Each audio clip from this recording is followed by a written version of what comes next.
Welcome back to Those Vegan Chefs. I'm Stefan, and this channel is dedicated to making you a better vegan cook. Today we're making potato confit, the ultimate roasted potato. And we have a vegan sauce Gribiche, which is a classic sauce.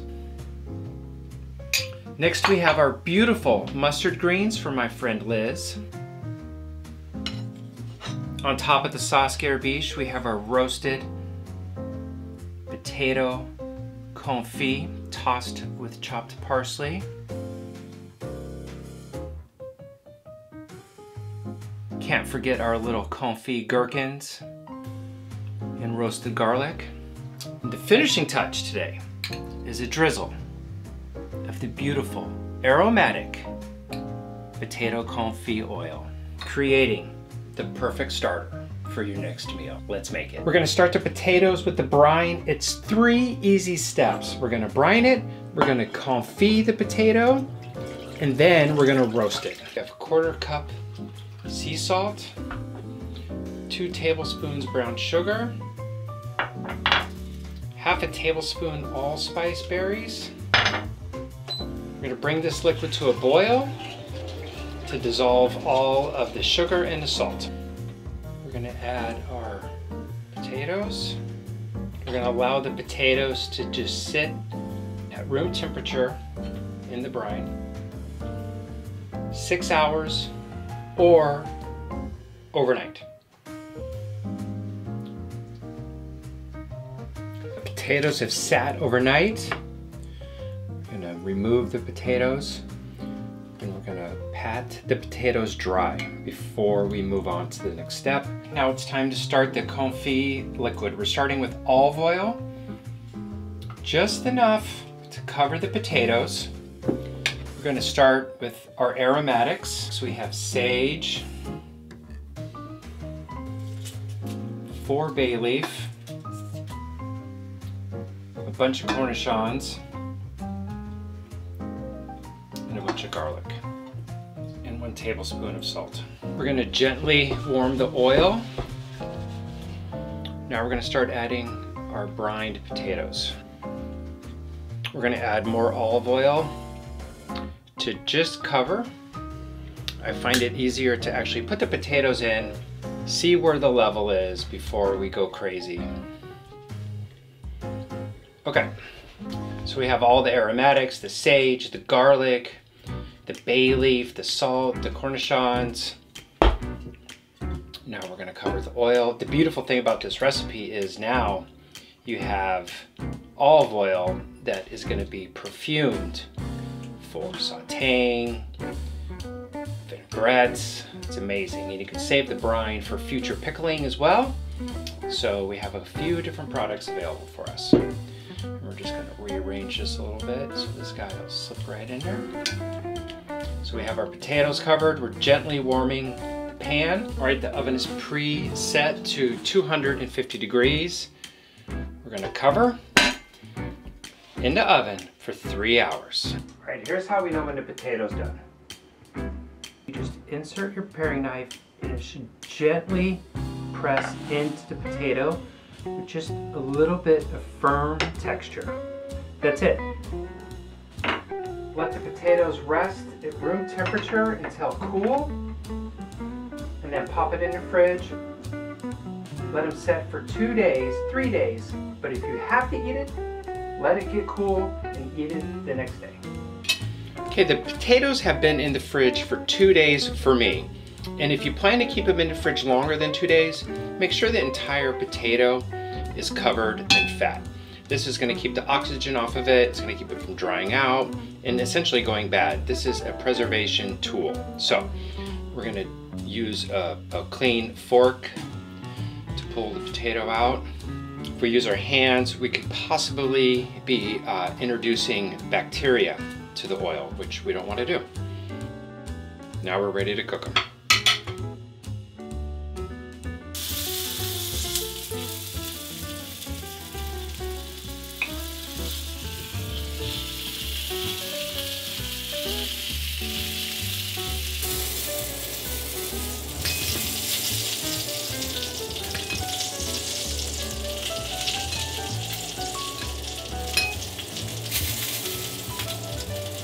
finished a potato, we're gonna add a little chiffonade of parsley, just right on top.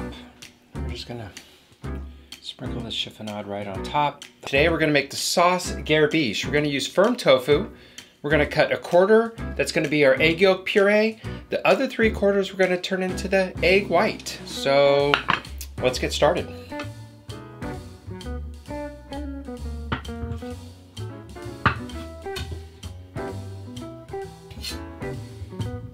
I'm gonna cut them into rough pieces because we're gonna puree this.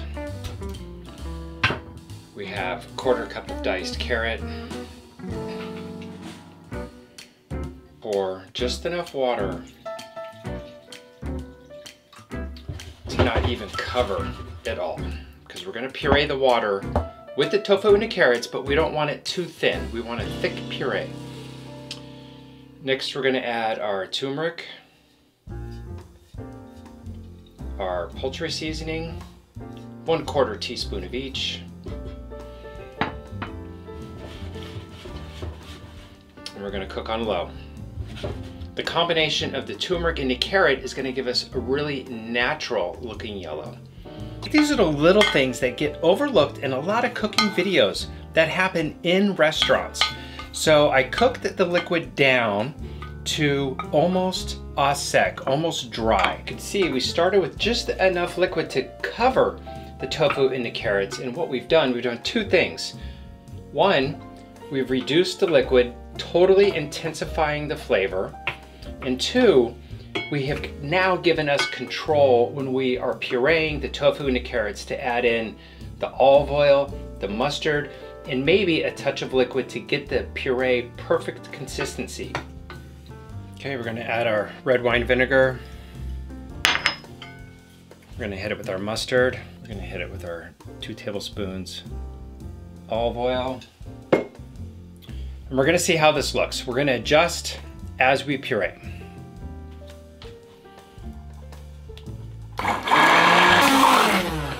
All right, I'm really happy with the color. It looks yolky without looking kind of fake. That carrot really rounds out the color. So we have our 1/2 teaspoon of the black sea salt. I'm only gonna add 1/2. Because you know why, right?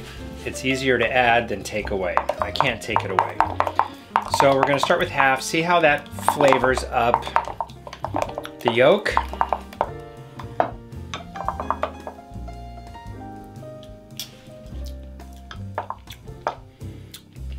Maybe just a touch more. That's it. Now it's time to prepare the egg white part, and we're gonna basically do not a dice but like a rectangle. And it's okay if it's not perfect, because you know what, they're gonna start breaking up to a certain extent when we mix the entire thing together. Just a couple drops, it's like a teaspoon at best. Salt, tablespoon of mirin. Just trying to build a little bit of umami through sweetness. We're gonna lightly toss that. All right, we're gonna cook the tofu 300 degrees for about 15 minutes. We just wanna dehydrate the tofu just a little bit so that it's not so fragile in the sauce. So you can see we just cooked the tofu enough. There's a little bit of color here and there.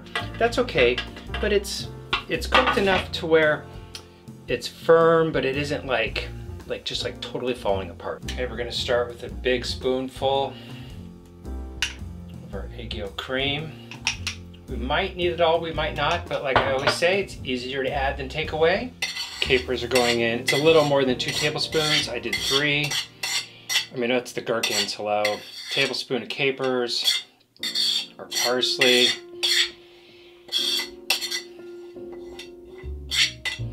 All right, let's mix it up.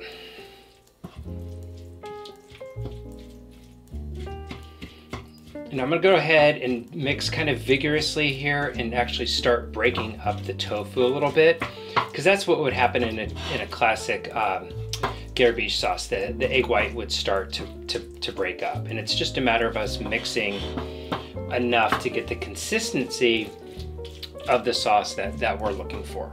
Okay, we're gonna add a little more egg yolk.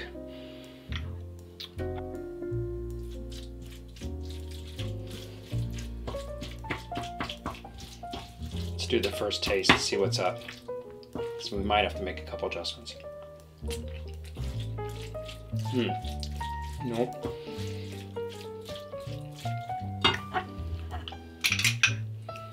Plenty of salt, plenty of brine.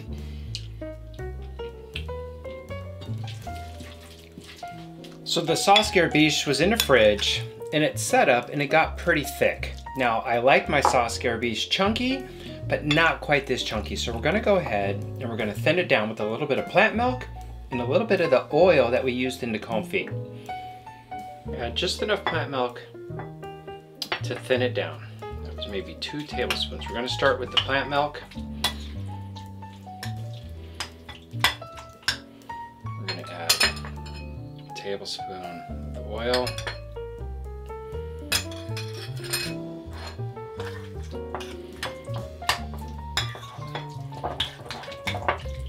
It's okay to mash it up a little bit, really emulsify. Okay, we're gonna add just a little bit more so it's a little saucy. Saucy! There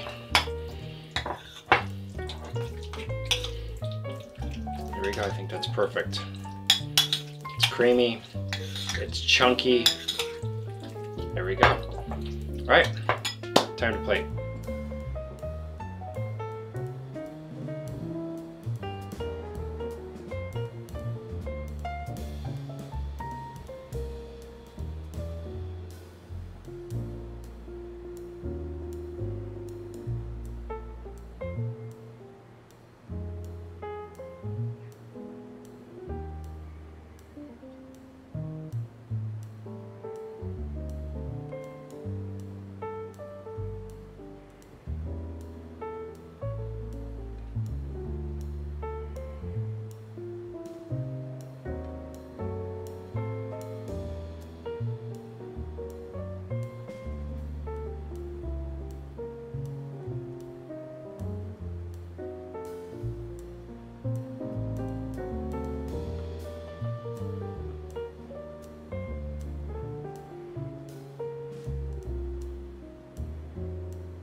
I am so excited to eat this dish right now. It's like 2 weeks into making for me, thinking about it, working on it. I'm gonna dig in.